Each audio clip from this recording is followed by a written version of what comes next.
विश्व विख्यात केदारनाथ धाम की यात्रा 25 अप्रैल से शुरू हो रही है। इस बार यात्रा तैयारियां करने में मौसम की मार पड़ी रही। मौसम लगातार खराब रहने के कारण यात्रा तैयारियां करने में काफ़ी दिक्कतें आई। बावजूद इसके प्रशासन लगातार युद्ध स्तर पर जुटा हुआ है। केदारनाथ धाम में लगातार कार्य चल रहे हैं। यात्रियों को बेहतर से बेहतर सुविधाएं देने के प्रयास प्रशासन की ओर से किए जा रहे हैं। तमाम यात्रा संबंधित जानकारी देने के लिए हमारे साथ रुद्रप्रयाग के जिलाधिकारी मयूर दीक्षित जी मौजूद हैं। उनसे जानेंगे कि क्या-क्या दिक्कतें हो रही हैं, अभी तक क्या-क्या तैयारियां हो पाई हैं? सर। देखिए 25 अप्रैल से केदारनाथ धाम के कपाट खुलेंगे और सभी डिपार्टमेंट्स अपनी सभी तैयारियां जो करनी है उसमें लगे हुए हैं। लेकिन मार्च में 15 मार्च से लगातार बारिश और बर्फबारी रही है केदारनाथ धाम में और अभी भी मौसम वहाँ खराब ही चल रहा है। परंतु इसके बाद भी काफ़ी विषम परिस्थितियों में भी हमारी जो टीम है, हमारे जो मज़दूर हैं, वर्कर्स हैं और ऑफ़िशियल डिपार्टमेंट्स हैं, सभी लोग वहाँ पर कार्य कर रहे हैं। सर, अगर स्वास्थ्य सेवाओं की बात की जाए तो इस बार सर स्वास्थ्य सेवाओं कुछ नया आपने किया है, तो क्या नया किया है? कितने डॉक्टर्स हैं? क्या-क्या स्वास्थ्य सुविधाएँ यात्रियों को मिलेंगी? देखिए स्वास्थ्य विभाग को सबसे बड़ा जो चैलेंज आता है वो है कि अवेयरनेस फैलाने में, क्योंकि कई यात्री जो हमारे अदर स्टेट से आते हैं उनको पहले से अवेयर करने का इस बार हमने कार्य किया है कि वो सफिशिएंट अपने साथ वार्म क्लोथ्स लेकर आएँ और अपने आप को एक्लिमेटाइज़ करके ट्रैवल करें, ताकि एकदम ऊँचाई पर जब जाते हैं तो सांस संबंधी प्रॉब्लम, बीपी की प्रॉब्लम आदि हो जाती है। तो हमने यही कहा है कि अगर किसी भी तीर्थ यात्री को कोई स्वास्थ्य संबंधी कोई प्रॉब्लम है तो अपने डॉक्टर से एडवाइस ले लें और अपनी मेडिकेशन साथ में लेकर आएँ, और साथ ही हम सोनप्रयाग में स्क्रीनिंग भी करेंगे। स्क्रीनिंग के अलावा हमारे जितने भी मेडिकल रिलीफ पॉइंट्स हैं, एमआरपीज़ हैं रास्ते में, उनको हमने बेहतर बनाया है इस बार। सभी जगह हमारे डॉक्टर्स तैनात किए जाएँगे और कई हमारे वॉलंटियर्स भी रहेंगे जो कि रास्ते में देखते रहेंगे कि अगर किसी व्यक्ति की चलते हुए या अन्य किसी साधन से तबीयत खराब होती दिख रही है, तो उसको तत्काल आगे से जाकर स्वास्थ्य सुविधा उपलब्ध कराएँगे। सर, इस बार ये भी सुनने में आया है कि जो यात्रा मार्ग है, यात्रा मार्ग पर हेल्थ एटीएम लगेंगे। सर, ये हेल्थ एटीएम क्या है? इनसे यात्रियों को क्या सुविधा मिलेगी? देखिए हेल्थ एटीएम ऐसी मशीन्स हैं जहाँ पर हम कई सारी जाँचें एक साथ कर सकेंगे। तो यात्रा मार्ग में जितने भी हमारी स्वास्थ्य फैसिलिटीज़ हैं, पीएचसी, सीएचसीज़ आदि हैं, वहाँ पर हेल्थ एटीएम लगाए गए हैं और को जो भी यात्री वहाँ पर आए वो निःशुल्क अपनी जाँचें करा सकता है।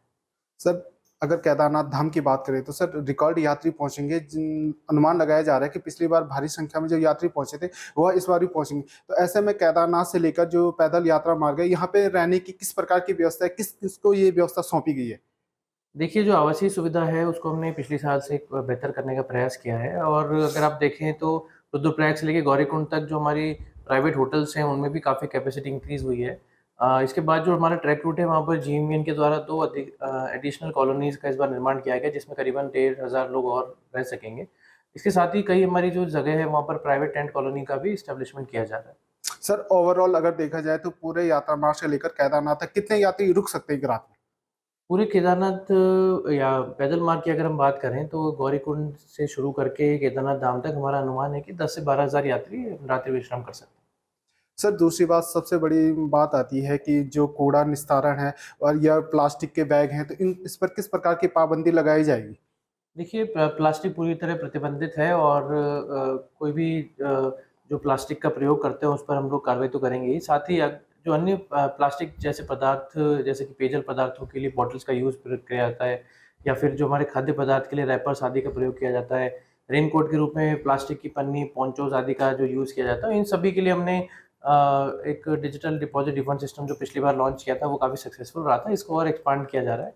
इसके साथ ही कई स्वयंसेवी संस्थाओं का भी साथ लिया जा रहा है जो कि अवेयरनेस फैलाने में हमारा काम करेंगे, गुप्तकाशी से लेकर गौरीकुंड तक।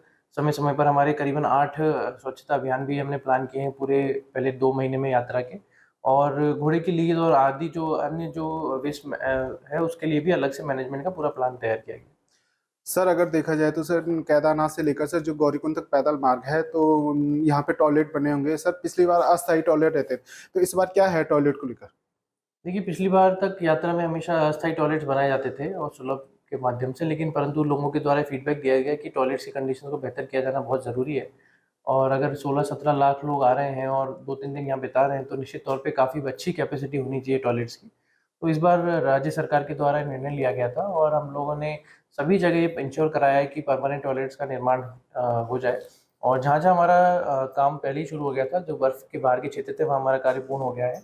जहाँ-जहाँ बर्फबारी हो रही है या फिर रास्ता खुलने में समय लगा है, वहाँ पर हमारा कार्य चल रहा है और मेरे हिसाब से 10 से 15 दिन में सभी टॉयलेट्स हमारे पूर्ण कर लिए जाएँगे। सर, ऐसी कोई विशेष सूचना जो केदारनाथ यात्रा पे यात्री आना चाहें और आप अपनी ओर से उनको देना चाहें? देखिए हम सभी जो केदारनाथ धाम को दर्शन करने यात्री आ रहे हैं सभी से अनुरोध करेंगे कि आप अपना स्वास्थ्य का पूरा ध्यान रखें और सभी प्रिकॉशंस को फॉलो करें। हम लोग जिला प्रशासन और राज्य सरकार सभी मेजर्स ले रहे हैं कि आपकी यात्रा सुगम और सुरक्षित रहे और रोड की कंडीशंस को पहले से बहुत बेहतर कर लिया गया है और रजिस्ट्रेशन अपना ज़रूर करा के आएँ। रजिस्ट्रेशन कराने के बाद आपको धाम में दर्शन कराने के लिए हमने स्लॉट मैनेजमेंट भी करा है, जिससे कि आपको कम समय लाइन में लगना पड़ेगा। और भी अन्य जो भी आवासीय सुविधा है, खाने-पीने की सुविधा है, पेयजल की है, स्वास्थ्य की है, टॉयलेट्स की है, साइनेजेस हैं, ये सभी में हम लोग कार्य कर रहे हैं और निश्चित तौर पे जैसे-जैसे हमारी यात्रा शुरू होगी, व्यवस्था में और सुधार लाया जाएगा। सर, लगातार मौसम खराब है, ऐसे में चुनौतियां लगातार बढ़ती जा रही है। अगर यात्रा के शुरुआती दौर में कुछ चुनौतियां अगर प्रशासन के सामने आती तो उनको किस प्रकार से दूर किया जाएगा ताकि यात्रियों को कोई दिक्कत ना हो? देखिए, हम लगातार फीडबैक लेते रहेंगे यात्रियों से भी और हमारे डिपार्टमेंट्स भी कार्य कर रहे हैं। जैसा मैंने कहा कि कुछ 12-13 दिन पहले ही हमारा रास्ता खुल पाया था केदारनाथ धाम का, तो जैसे ही रास्ता खुला है उसके बाद से दिन-रात सभी डिपार्टमेंट्स कार्य कर रहे हैं और यात्रा जैसे-जैसे शुरू होगी और क्राउड आएगा तो हम लोग अपनी सुविधाओं में और ऑगमेंटेशन करते जाएँगे।